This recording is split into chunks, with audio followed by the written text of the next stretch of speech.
말씀으로 돌아와서 오늘 마태복음 말씀으로 너는 나를 따르라 라는 제목으로 말씀 나누기를 원합니다.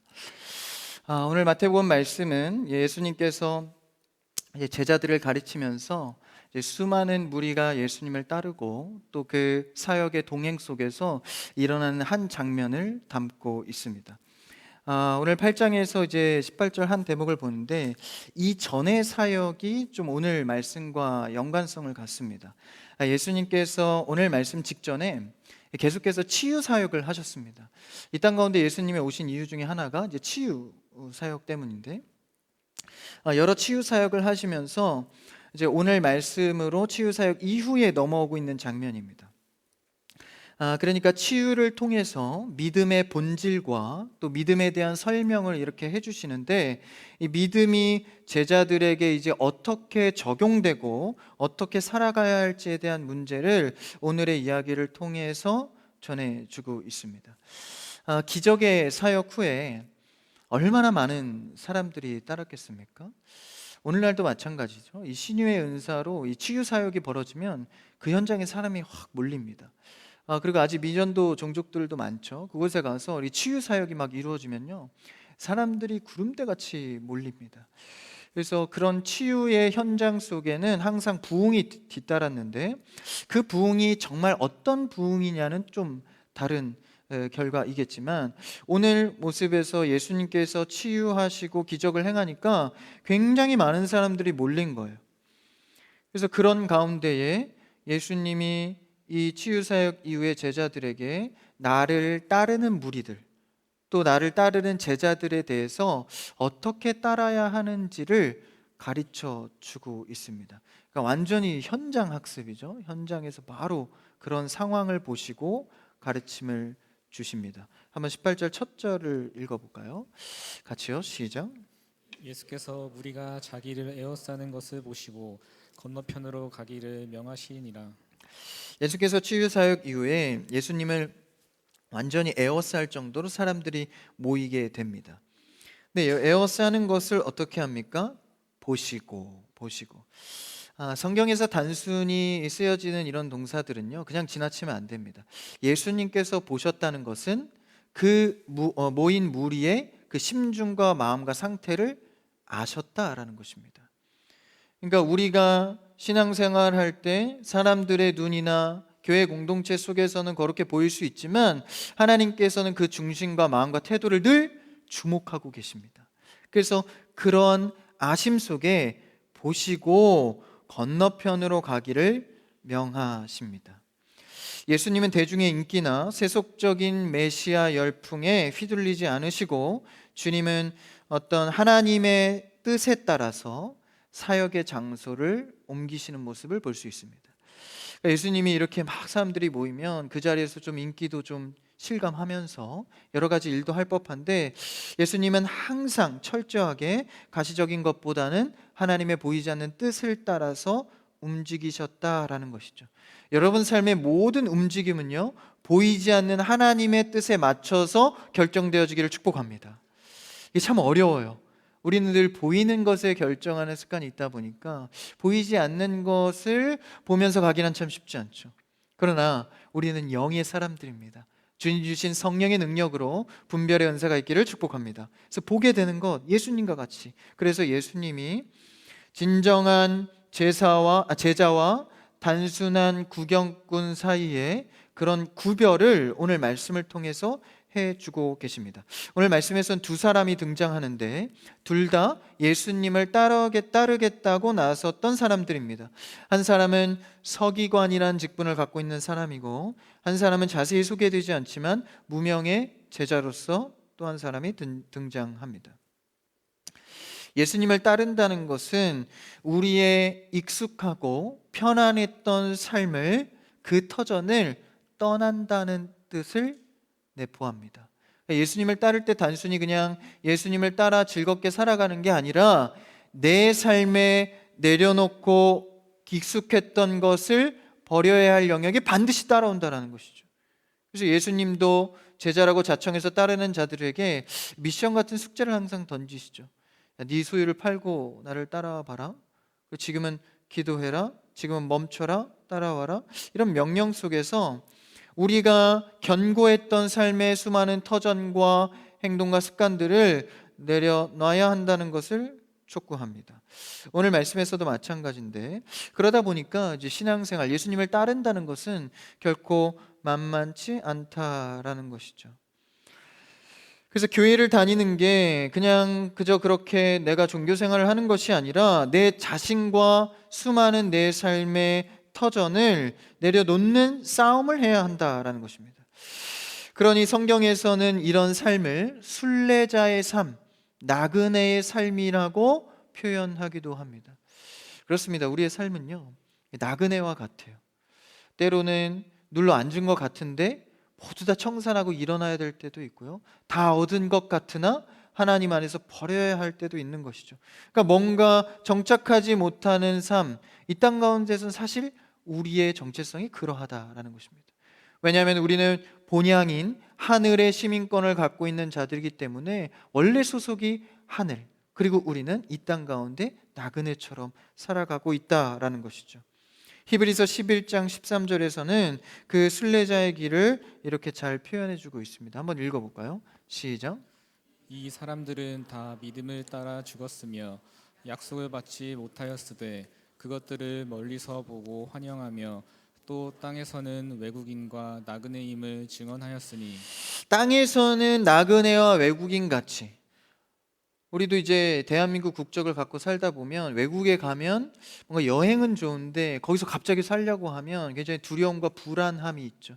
이 땅 가운데 사는 게 그렇습니다. 우리는 우리의 본향은 하늘의 소속이기 때문에 사실 이 땅이 불편한 것 투성입니다. 그래서 우리는 그런 나그네와 같은 삶을 살게 되는데, 이게 어찌 보면 우리가 이런 요소들을 일부러 제거하면서 내가 정말 나그네의 삶을 와닿지 않게 만들어버리는 경우도 있죠. 우리 대한민국 사회가 그렇습니다.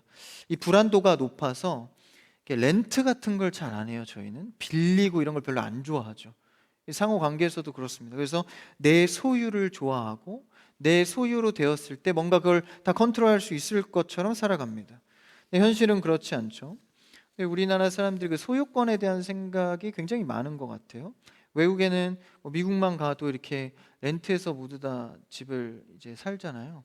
우리는 내 명의, 내 것을 굉장히 중요하게 생각하는 것 같아요.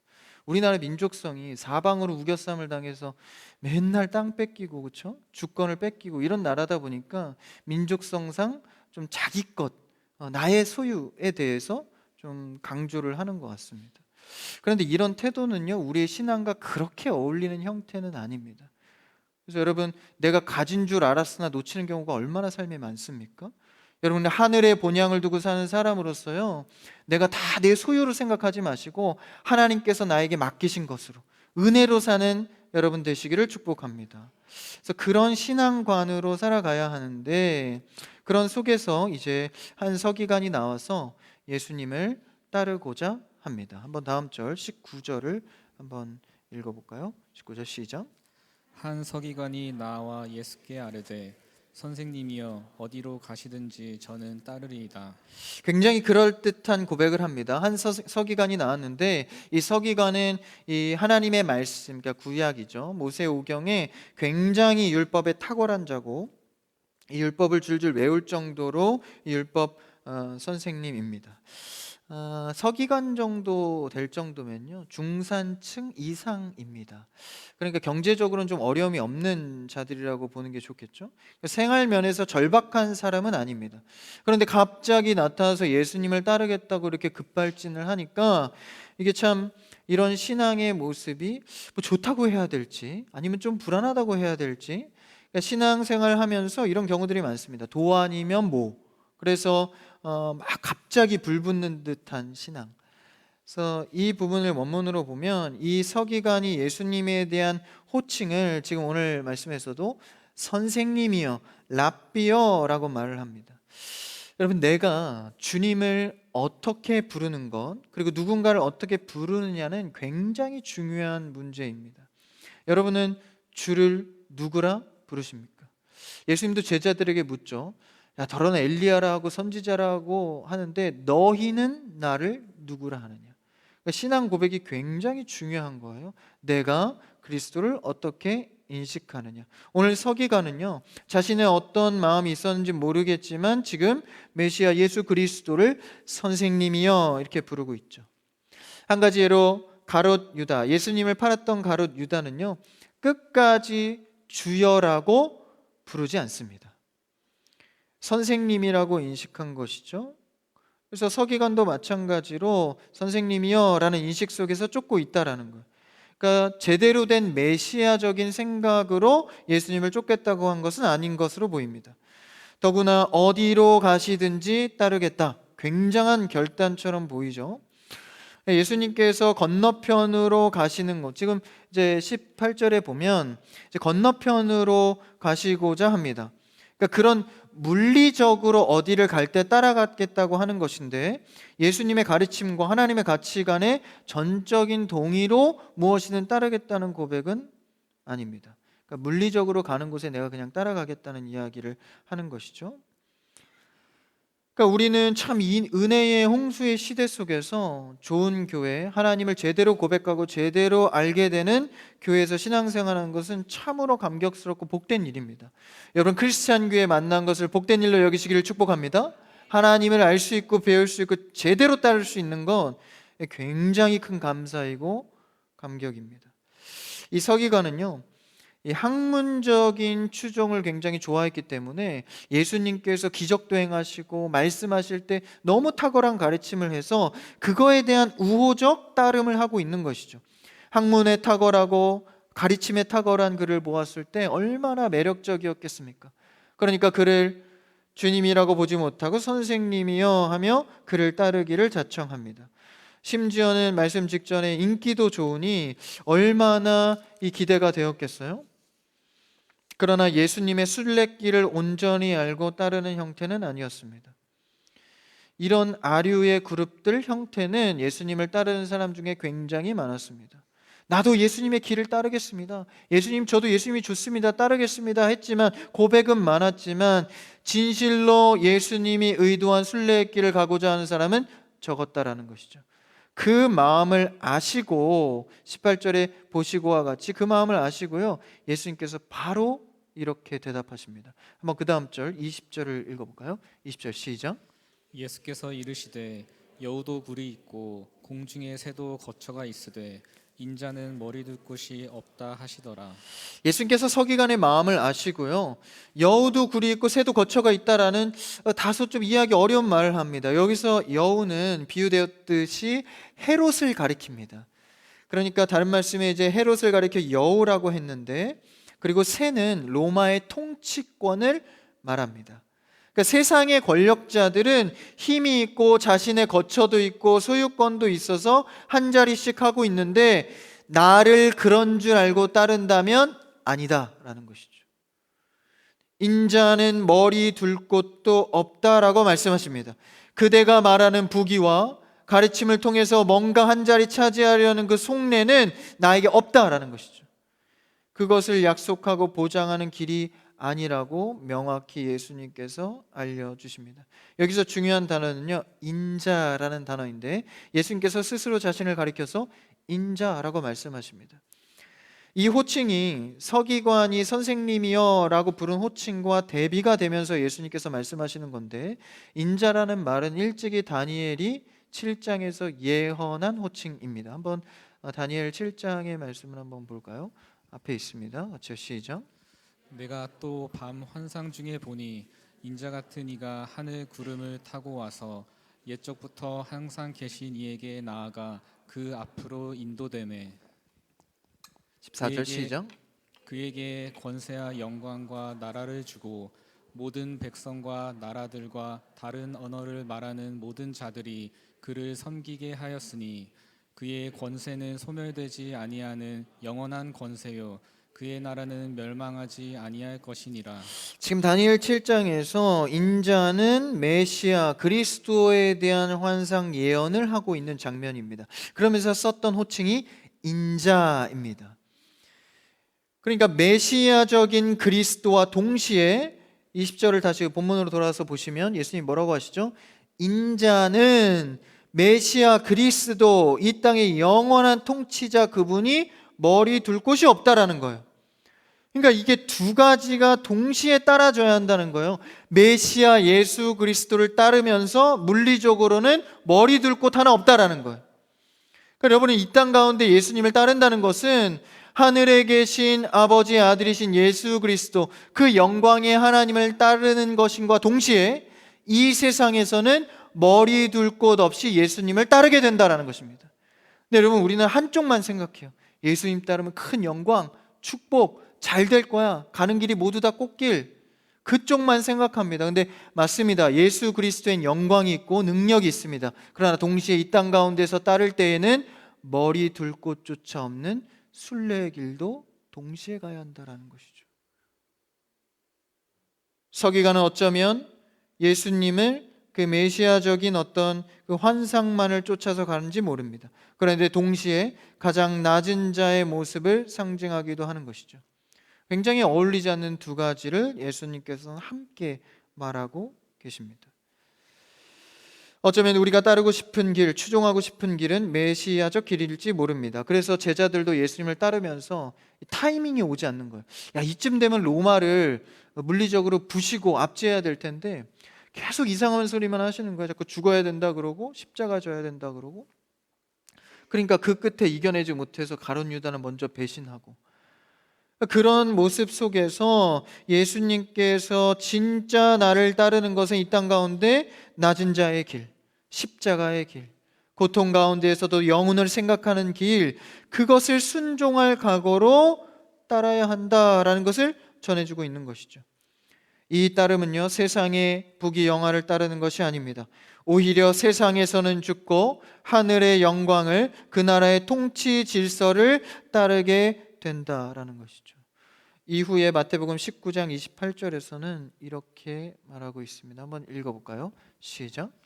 예수께서 이르시되 내가 진실로 너희에게 이르노니 세상이 새롭게 되어 인자가 자기 영광의 보좌에 앉을 때에 나를 따르는 너희도 12보좌에 앉아 이스라엘 12지파를 심판하리라. 지금은 인자가 머리 둘 곳 없이 있지만 나를 따르는 자들은 결국 그 영원한 본향에서 하늘의 영광을 누리게 될 것이다. 할렐루야. 이것을 믿음으로 오늘의 우리의 세상의 순례길을 걸어가는 것이죠. 서기관은 이 두 양측면의 면을 다 보지 못했습니다.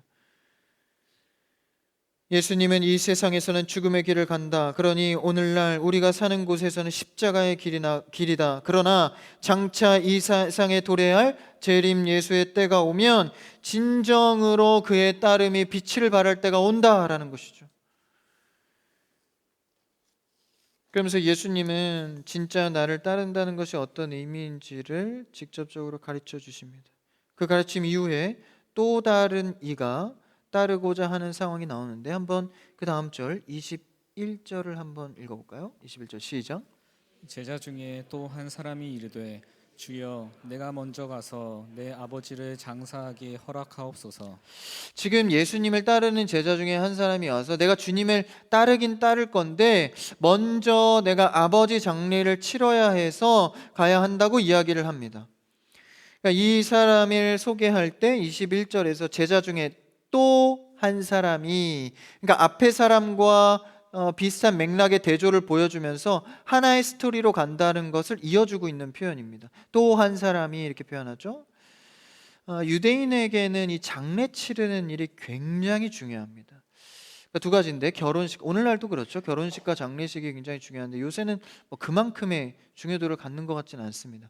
당시의 유대인들에게는 이 결혼식은 몇 년에 걸쳐서 두 번이나 할 정도로 굉장히 중요한 의식이었고, 또 하나 장례식도 굉장히 중요하게 치르는 의식 중에 하나였습니다. 장례를 어떻게 치르는가가 그 사람의 평판의 기준이 되기도 했습니다. 그래서 마을에서 부모의 장례를 치를 때 다 지켜보면서 그 사람의 수준을 평가하는 것이죠. 그래서 때로는 이 장례식이 굉장히 과잉되고 허례허식 속에 치르는 경우도 많았습니다. 일부러 슬퍼하는 사람들을 돈 주고 사서 막 그 장례식을 더 분위기 있게 막 슬퍼하게 만들기도 하고, 그런 일들이 많았다라는 것이죠. 근데 여기서 이 한 제자가 아버지가 돌아가셨는데 지금 이 장례를 소홀히 하면 굉장히 욕되게 되는 것이죠. 그래서 정통 유대인 예수님도 이를 모를 리 없습니다. 그런데 제자로 따르던 한 사람이 아버지의 장례를 위해 다녀온다고 하는데 예수님이 이것에 대해서 무엇을 할 수 있겠습니까? 저만 해도 그런 사람이 있다면 얼른 갔다 오세요. 기다릴게요. 같이 가면 되죠. 이따가 빨리 갔다 오세요. 이렇게 권면할 것 같습니다. 그런데 오늘 예수님의 제자도의 가르침 속에서는 굉장히 냉소적인 듯 차가운 대답을 하십니다. 22절 한번 그 다음 절을 읽어볼까요? 22절 시작. 예수께서 이르시되 죽은 자들이 그들의 죽은 자들을 장사하게 하고 너는 나를 따르라 하시니라. 예수님의 제자도가 이 정도라면 주님 저는 여기까지 하겠습니다. 이렇게 대답하지 않을까요? 죽은 자를 위해서 장사하는 것은 죽은 자들에게 맡기고 너는 나를 지금 당장 따르라 말씀하십니다. 예수님은 가족에 대한 어떤 의미를 약화시키는 걸까? 여기서 죽은 자들이 죽은 자를 장사하게 하라, 이 말이 좀 어려운데 여기서 말하는 끝에 있는 죽은 자는요, 이제 이 제자의 아버지를 말하겠죠.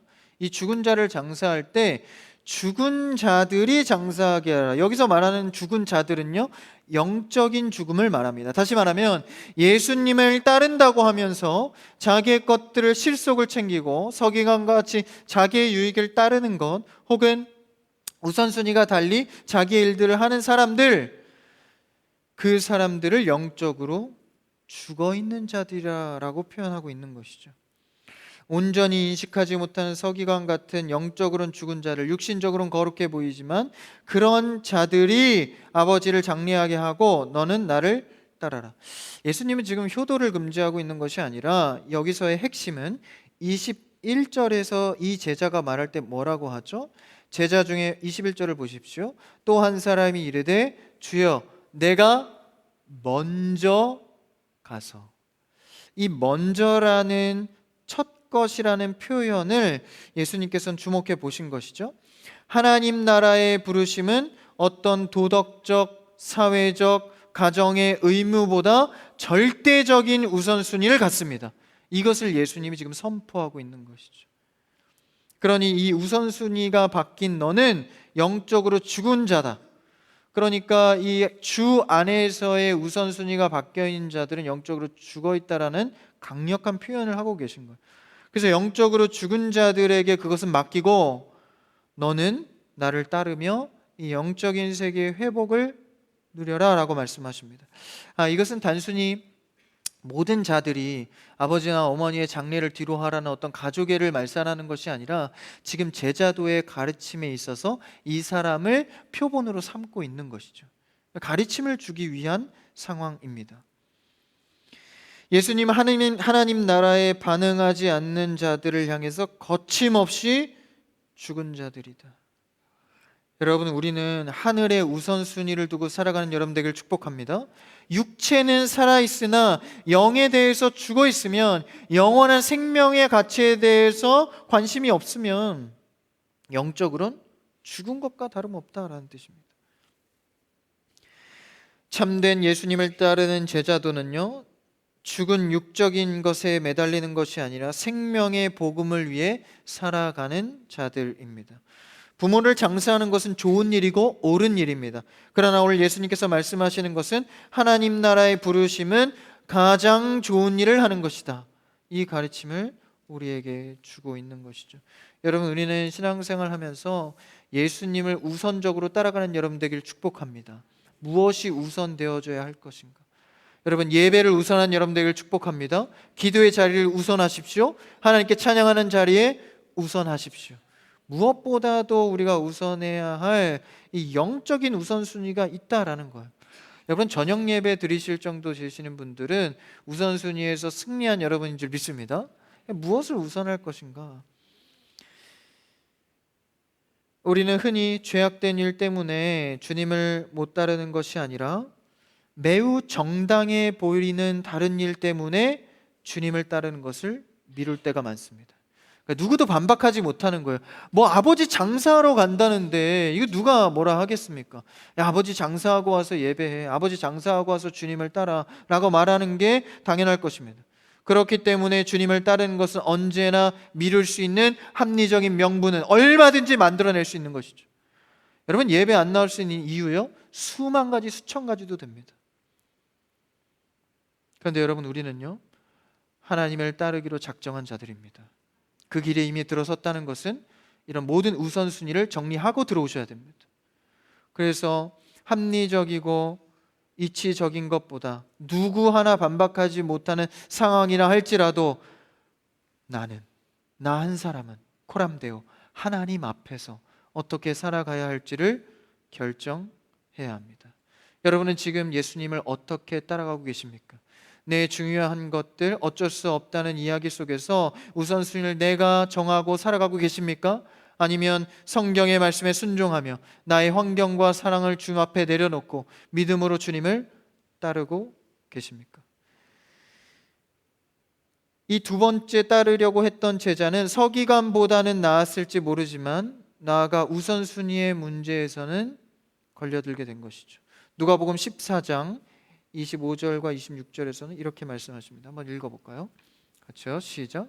수많은 무리가 함께 갈새 예수께서 돌이키사 이르시되 물은 내게 오는 자가 자기 부모와 처자와 형제와 자매와 더욱이 자기 목숨까지 미워하지 아니하면 능히 내 제자가 되지 못하고.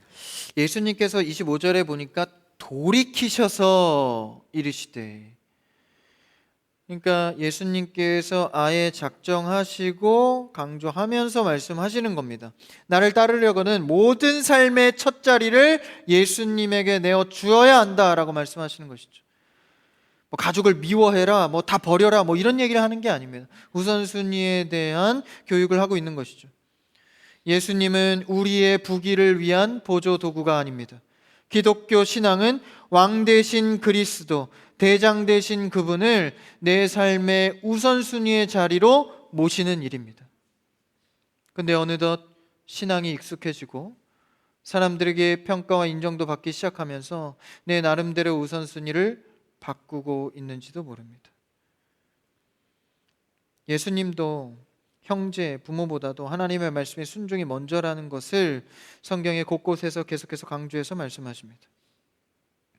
이 본문을 묵상하면서 나의 신앙이 서기관처럼 가벼운 충동에 살아가는 것은 아닌지, 아니면 두 번째 제자처럼 끊임없이 우선순위를 미루고 있지는 않은지, 오늘 두 제자를 통해서 예수님은 우리에게 권면합니다. 세상은 우리에게 더 많은 소유와 더 안전한 거처를 마련하라고 합니다. 자신의 소유로, 자신의 명의로 뭔가 다 가져야 행복하다고 말합니다. 그렇게 우리를 유혹하지만 주님은 나와 함께 머리 둘 곳 없는 길로 함께 가자. 그 길은 외로운 길 같으나 생명의 주님과 가장 가까이 걷는 길이며 하나님과 에녹과 같이 하나님과 동행하는 자의 길입니다. 잠깐의 안락을 내어주고 영원한 하나님의 나라의 통치를 얻는 여러분 되기를 축복합니다. 제자도는요, 좋은 일을 버리고요, 가장 좋은 일을 선택하는 일입니다. 이 밭에 감추인 보화를 발견한 자는요, 모든 것을 팔아서 그 밭을 사는 겁니다. 여러분, 좋은 일을 많이 누리십시오. 할렐루야. 그러나 가장 좋은 일이 있을 때 선택할 수 있는 여러분 되길 바랍니다. 우리에게 가장 좋은 일은요, 주님의 말씀에 순종하여 따르는 일입니다. 주님은 오늘도 우리에게 묻고 계십니다. 너는 죽은 가치를 위해 살겠느냐, 아니면 생명의 길을 걷겠느냐? 여러분, 이제 적당한 거리 두기를 끝내시고 하나님 앞에 가까이 나오셔서 예수 그리스도의 간절한 그 부르심 앞에 머리 둘 것 없는 초라해 보이는 그분의 삶에 같이 동참되는 여러분 되기를 축복합니다. 여러분의 삶의 첫 자리는 왕 대신 예수 그리스도께 내어드리십시오. 진짜의 제자의 삶이 시작될 때 하나님의 우리의 인생을 책임지시고 죽은 것 같으나 날마다 살리시는 은혜 속에서 평강으로 살게 하십니다. 복음이 주는 자유 가운데 예수님을 온전히 따라가는 저와 여러분 되기를 주님의 이름으로 축원합니다.